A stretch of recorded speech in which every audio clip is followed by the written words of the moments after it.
Cutlet ஒன்று ready பண்ண போகிறேன். Vegetable cutlet. இப்போ அந்த காய்கறி வச்சு கட்லெட் ரெடி பண்ண போகிறேன். கோஸு எடுத்து வச்சுருக்கேன் அரிஞ்சு. உருளைக்கிழங்கு வேக வச்சுருக்கேன். உருளைக்கிழங்கு போட்டுக்கலாம்.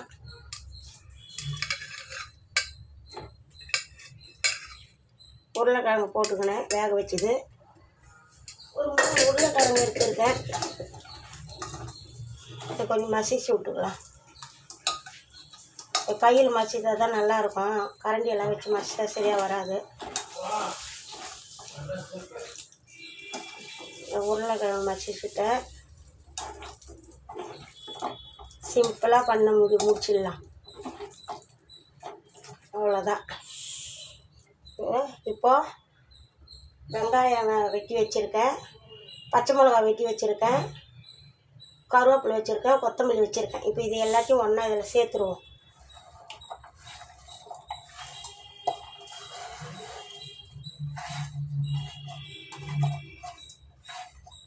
எல்லாத்தையும் ஒன்றா சேர்த்துட்டேன். இப்போ இது கூடவே 2 முட்டை, ஒரு முட்டை எடுக்கும்போது உடஞ்சிடுச்சு. அதனால் தட்டில் ஊற்றி வச்சுருக்கேன். இதை ஊற்றிக்கும். அதில்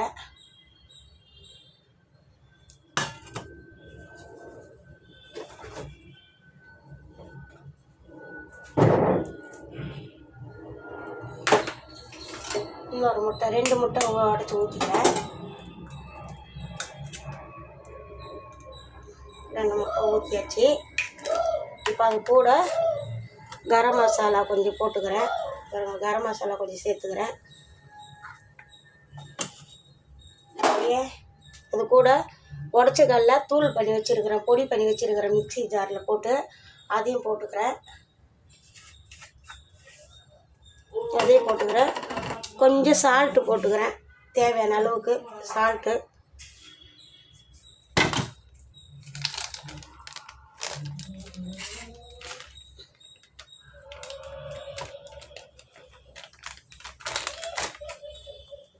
காம்ப்ளான் மாவு போடுறேன். அது வேணும்னா தேவைன்னா சேர்த்துக்குங்க, இல்லைன்னா வேணான்னா விட்டுடுங்க, தேவையில்லை. ஆனால் நான் போடுறேன், நீங்கள் வேணால் போட்டுக்குங்க.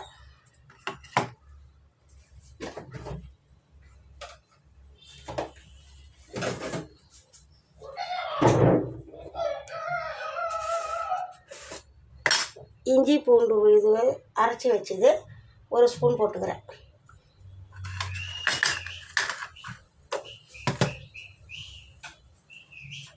மஞ்சத்தூள் கொஞ்சம் போட்டுக்கிறேன். அவ்வளோதாம்மா, ரெடி ஆகிடுச்சி. அது அப்போ நம்ம பிசைஞ்சிட்டு பாருங்கள், அவ்வளோதான். இப்போ இதை அப்படியே வச்சு நம்ம போட்டுடுவோம். தோசை கல்லில் போட்டு எடுத்துடுவோம். ஒரு 5 நிமிஷம் ஊறணும். நான் உங்களுக்கு பிசைஞ்சு வச்சுட்டு நான் தோசை கல்லில் போடுறப்ப நான் உங்களுக்கு காமிக்கிறேன்.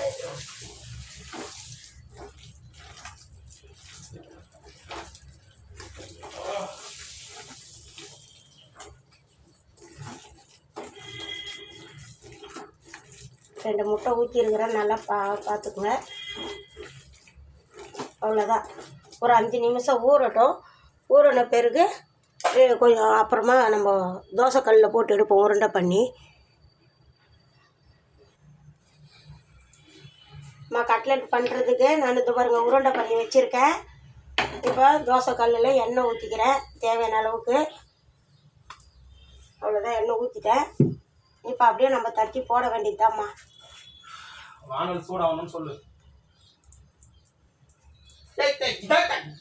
கையில் ஒட்டுச்சுன்னா நீங்கள் வேணால் எண்ணெய் கொஞ்சம் தடவிக்கிங்க.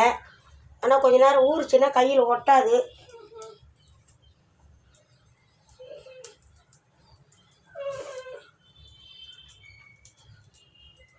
எண்ணெய் சூடாயிடுச்சுமா, நான் போட்டேன்.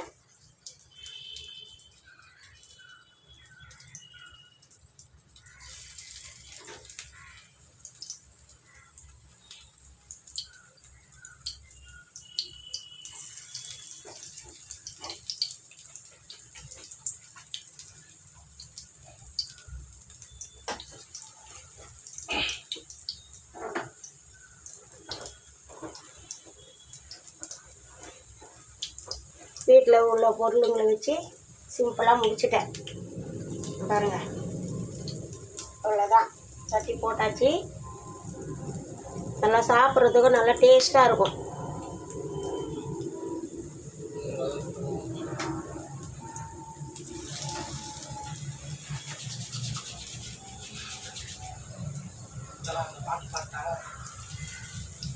அவ்வளோதான் முடிச்சிட்டேன். அது நல்லா வெந்து வரட்டும். அதுக்கப்புறமா திருப்பி விடுவோம்.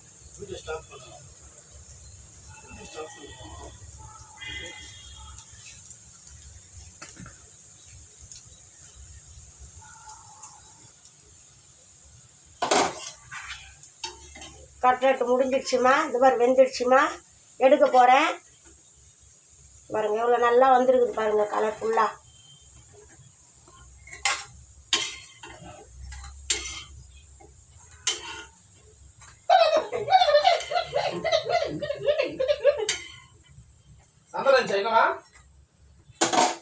எடுத்துட்டேன். வாங்க சாப்பிட்லாம். நீங்களும் செய்து பாருங்கள், ட்ரை பண்ணி பாருங்கள். என் வீடியோ பிடிச்சிருந்தா லைக் பண்ணுங்கள், ஷேர் பண்ணுங்கள், சப்ஸ்கிரைப் பண்ணுங்கள். பாருங்கள் நல்லா செய்துட்டேன். சூப்பராக சுவையாக இருக்கும். சாப்பிட்டு பாருங்கள். நீங்களும் பார்த்துட்டு நீங்களும் ட்ரை பண்ணி பாருங்கள்.